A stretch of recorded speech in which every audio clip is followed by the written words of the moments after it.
آج ہم ایک کافی اہم قانونی کیس پر بات کر رہے ہیں، سکندر علی عرف بھولا بنام ریاست۔ جی یہ سپریم کورٹ تک پہنچا معاملہ ہے۔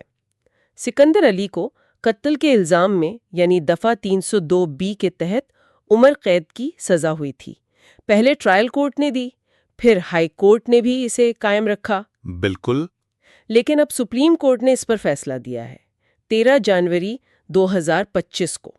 تو آج ہم اسی فیصلے کو دیکھ رہے ہیں، خاص طور پر کہ عدالت نے شواہد کو کیسے جانچا، وہ بھی جب براہ راست ثبوت نہ ہوں، یعنی حالات و واقعات کی شہادت پر۔ جی ہاں، اور یہ کیس اسی لیے آپ کہہ سکتی ہیں ایک مثال ہے کہ جب ڈائریکٹ ایویڈنس نہیں ہوتی تو قانون کتنا محتاط ہو جاتا ہے۔ اچھا، حالات و واقعات کی بنیاد پر سزا دینا، اس کے لیے قانون کا معیار بہت اونچا ہے۔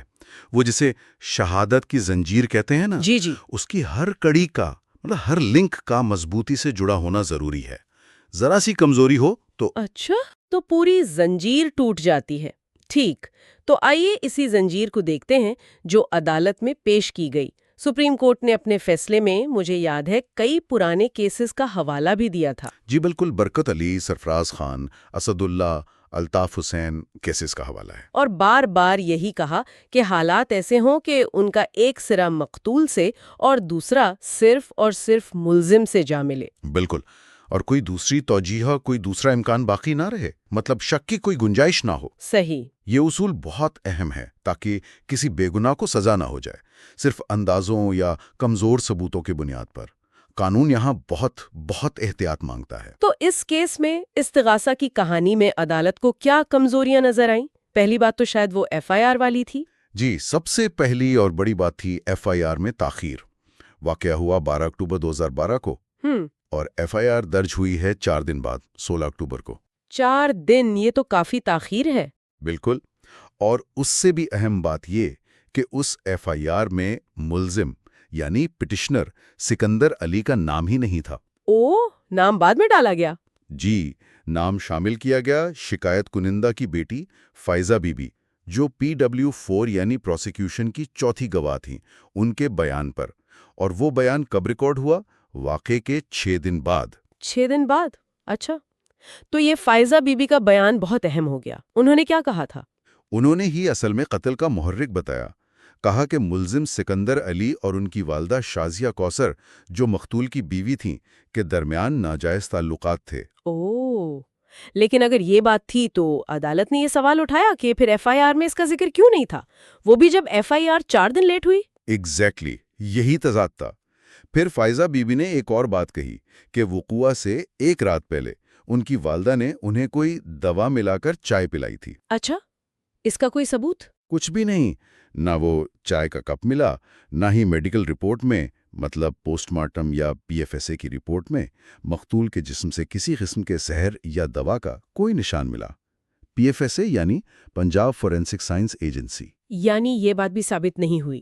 اور ایک اور بات تھی شاید ان کے بیان میں، رات کو دیکھنے والی۔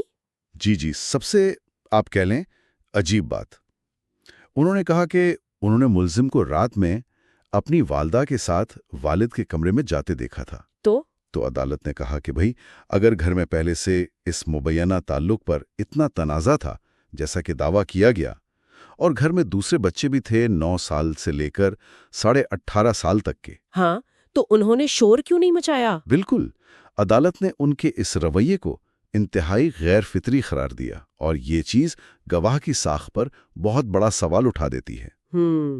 اور پوسٹ مارٹم میں تو مزاحمت کے نشانات بھی تھے، 6 زخموں کا ذکر تھا۔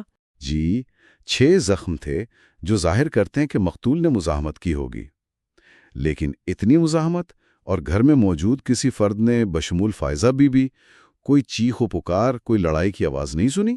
یہ تو واقعی عجیب ہے، یہ سب مل کر کہانی کو کافی کمزور کر دیتا ہے۔ یقیناً، یہ وہ ٹوٹی ہوئی کڑیاں ہیں جن کی ہم بات کر رہے تھے۔ اچھا، پھر کیس میں ایک اور کردار تھا، شریک ملزمہ مقتول کی بیوی شازیہ کوثر، ان کا کیا بنا؟ جی، وہ تو کیس کے دوران ہی فوت ہو گئیں، لیکن انہوں نے مجسٹریٹ کے سامنے ایک عدالتی اقبال جرم کیا تھا۔ تو انہوں نے جرم مان لیا تھا؟ نہیں، یہیں پر ایک قانونی نکتہ ہے۔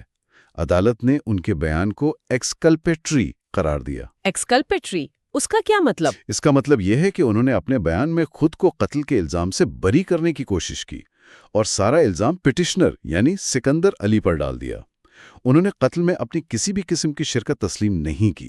اچھا، تو اس کا اثر کیا ہوا؟ جو صرف اسے بچائے اور دوسرے پر الزام لگائے وہ دوسرے ملزم کے خلاف ثبوت کے طور پر استعمال نہیں ہو سکتا۔ ٹھیک ہے، تو وہ اقبال جرم بھی پٹیشنر کے خلاف کام نہیں آیا؟ جی بالکل۔ پھر وہ برآمدگیوں کی بات بھی تھی، کوئی رسی اور تکیہ وغیرہ؟ ہاں، دو چیزیں برآمد ہوئیں۔ ایک رسی جو ایک کھلی عوامی جگہ سے ملی، اس پر نہ تو ملزم کا کوئی خاص قبضہ ثابت ہوا اور نہ ہی اسے فورینزک لیب بھیجا گیا کہ اس کا جرم سے کوئی تعلق بنتا ہے یا نہیں۔ اور دوسری چیز تکیہ؟ جی، ایک تکیہ جس کے بارے میں کہا گیا کہ اس سے گلا گھوٹا گیا۔ اب پوسٹ مارٹم رپورٹ میں یہ تو تھا کہ مقتول کی ناک اور کان سے خون بہا تھا، لیکن پی ایف ایس اے کی رپورٹ نے کہا کہ تکیے پر خون کا کوئی نشان نہیں ملا۔ تو یہ بھی تضاد ہو گیا۔ بالکل، اس لیے عدالت نے ان برآمدگیوں کو بھی غیر اہم قرار دیا۔ نہ ان کا کوئی سائنسی تعلق جرم سے جڑا، نہ یہ ثابت ہوا کہ یہ چیزیں صرف ملزم کے پاس تھیں۔ یہ بھی زنجیر کی ٹوٹی ہوئی کڑیاں تھیں۔ اور آخر میں وہ محرک یعنی موٹو، ناجائز تعلقات والی بات؟ جی، وہ تو ہم نے پہلے ہی بات کی کہ ایف آئی آر میں اس کا ذکر نہیں تھا۔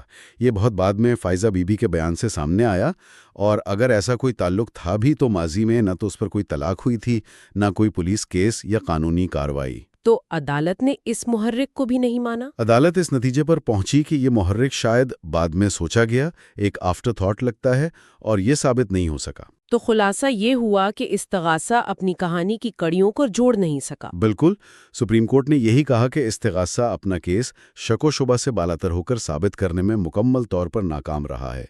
کیس میں بہت سے شکوک و شبہات تھے، کمزوریاں تھیں، تضادات تھے۔ تو پھر حتمی فیصلہ کیا ہوا؟ عدالت نے پٹیشن کو اپیل میں تبدیل کیا، اسے منظور کیا اور ٹرائل کورٹ اور ہائی کورٹ کی سزا کو کال عدم قرار دے دیا۔ پٹیشنر سکندر علی کو شک کا فائدہ دیتے ہوئے بری کر دیا گیا۔ طرح سے یاد دہانی ہے کہ حالات و واقعات پر مبنی کیسز میں ثبوت کا معیار کتنا بلند رکھنا پڑتا ہے۔ جی ہاں، یہ فیصلہ انصاف کے نظام میں ثبوت کی کتنی باریک بینی سے جانچ پڑتال ضروری ہے، اس کو واضح کرتا ہے، اور شک کے فائدے کا اصول کتنا اہم ہے، خاص طور پر جب آپ کے پاس براہ راست آنکھوں دیکھا ثبوت نہ ہو۔ بالکل۔ اور یہ ہمیں ایک سوچ کی طرف بھی لے جاتا ہے کہ جب ٹھوس ثبوت کم ہوں تو ہمارا انصاف کا نظام سچائی کو ڈھونڈنے اور ایک ممکنہ طور پر بے گناہ شخص کے حقوق کے تحفظ کے درمیان وہ نازک توازن کیسے قائم کرتا ہے۔ یہ ایک مسلسل چیلنج ہے۔